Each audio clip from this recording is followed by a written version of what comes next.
Hey, Edie. Hey, Deb, good to see you. Yeah, good to see you too. The reason I wanted to do this recording is because there are some Now What book clubs that are happening in various long-term care homes. And there's been some questions that have come in from participants. And Oh, so I want to be able to ask you these questions and unpack a couple of concepts. So it sounds like the concept that you write about in my Now What book about disenfranchised grief. There's some questions about what is that, to break that down a little bit more, and how does it show up? it's such a great question because too often we think, oh, grief, it means you've lost a loved one. And that's true. That is a response to the loss of a loved one.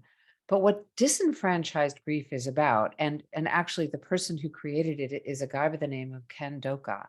And what it is it is a grief that society doesn't validate, like the loss of a pet or the loss of the caretaker role or the grief that you feel putting a loved one into a long-term care home.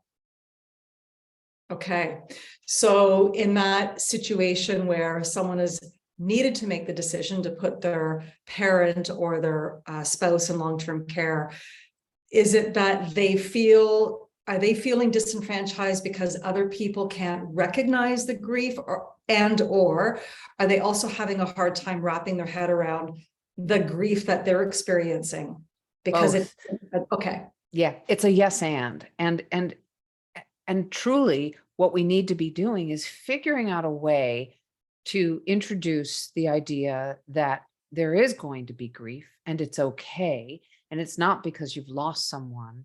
It may be because you've lost that role, but we don't identify it as such. So instead, what ends up happening is someone will say, a professional might assess that person as having depression or anxiety or feeling despair or numb, and all of that's true, but the accurate label is grief.